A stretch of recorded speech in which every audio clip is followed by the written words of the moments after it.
आज दिल्ली के सामने सबसे बड़ी समस्या प्रदूषण है। प्रदूषण के कारण कई गतिविधियों पर ब्रेक लग गया, स्कूलों में पढ़ाई पर ब्रेक लग गया, निर्माण कार्यों पर ब्रेक लग गया, कई कैटेगरी के वाहनों के दिल्ली में प्रवेश पर ब्रेक लग गया।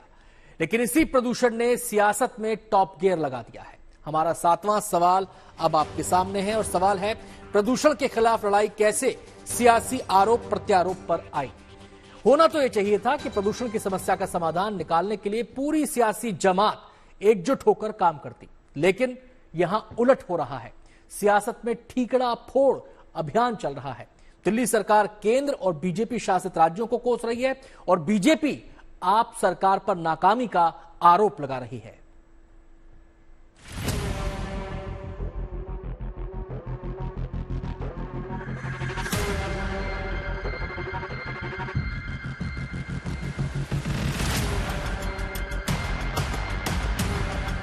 दिल्ली में लोगों का दम घुट रहा है।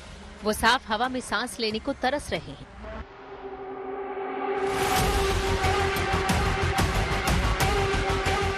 बच्चे बीमार होकर अस्पताल पहुंच रहे हैं। इन सब की वजह है दिल्ली की जहरीली हवा।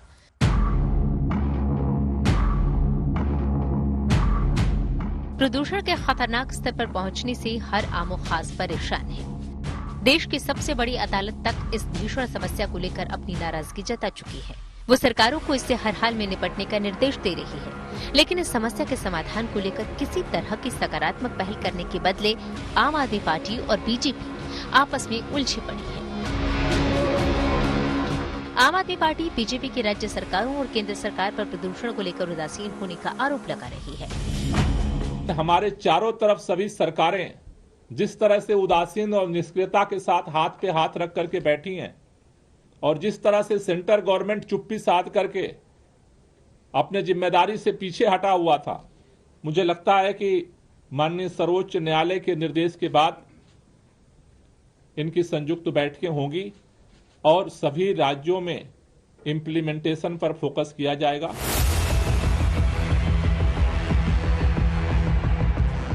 प्रदूषण के खतरनाक स्तर को लेकर दिल्ली सरकार के पर्यावरण मंत्री बीजेपी पर वार कर रहे हैं, तो बीजेपी उन्हें प्रदूषण से निपटने में फेल करार दे रही है। बीजेपी का आरोप है कि पंजाब में जल रही पराली दिल्ली को बेदम किए हुए है, लेकिन आम आदमी पार्टी की सरकारें खोखले दावों के अलावा कुछ नहीं कर रही। स्मॉग टावर की आप बात करें, 23 करोड़ रुपए आपने खर्च कर दिए, वो बंद पड़ा है। 50-55 करोड़ रुपए आपने खर्च कर दिए थे ऑड इवन के ऊपर, क्या हुआ उसका आपके पास जानकारी नहीं है। मैं आज अरविंद केजरीवाल को चुनौती देता हूं कि अगर आपसे नहीं हो रहा तो कृपा करके हैंड ओवर कर दीजिए, बोल दीजिए एनवायरमेंट मिनिस्टर के हमारे बस की नहीं है, आप हैंड ओवर कर लीजिए, केंद्र को बोल दीजिए। अन्यथा मैं आज इस्तीफे की मांग करता हूं गोपाल राय की, एनवायरमेंट मिनिस्टर की, बिकॉज वो फेल हो चुके हैं। आम आदमी पार्टी का दावा है कि पंजाब में पराली जलाने की घटनाओं में कमी आई है, जबकि हरियाणा, यूपी, राजस्थान जैसे राज्यों में पराली जलाने की घटनाओं पर रोक नहीं लग रही। वो इसके लिए केंद्र सरकार की उदासीनता को जिम्मेदार ठहरा रही है। दिल्ली के अंदर जो पोल्यूशन है या नेबरिंग स्टेट में जो पोल्यूशन है वो किसी एक रीजन के कारण नहीं है, वो 5 स्टेट के अंदर जब पराली जलाई जा रही है उसके कारण हो रहा है। पंजाब में पिछले साल 71,000 था, आज 17,000 पराली जलाई जा रही है। हमने कम किया, लेकिन हरियाणा को भी करना पड़ेगा, उत्तर प्रदेश को भी करना पड़ेगा, राजस्थान को भी करना पड़ेगा, तब होगा। ये काम तो सेंट्रल गवर्नमेंट कराएगी ना, हम थोड़ी कराएंगे। हमारे कहने पे थोड़ी कोई ऑर्डर हमारा फॉलो करेगा, तो वो तो इनकी जिम्मेदारी है। ये कुछ कर ही नहीं रहे, कुंभकर्ण की तरह सोए हुए हैं, चुनाव में बिजी हैं, जाके चुनाव में रैलियां कर रहे हैं।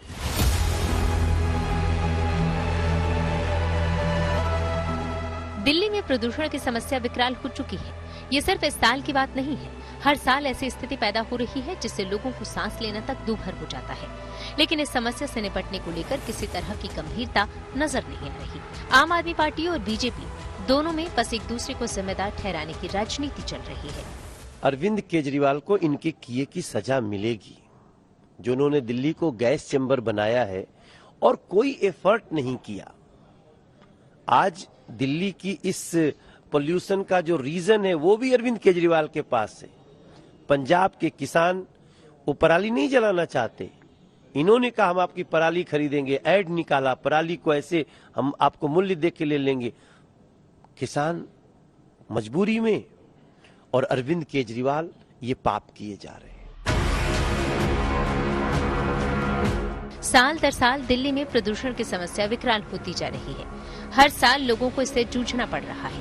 इससे निपटने के लिए सरकार की ओर से दावों की झड़ी जरूर लगती है, लेकिन जमीनी स्तर पर कोई फर्क नजर नहीं आता। हाँ, नजर आती है तो इस मुद्दे पर जमकर होने वाली राजनीति।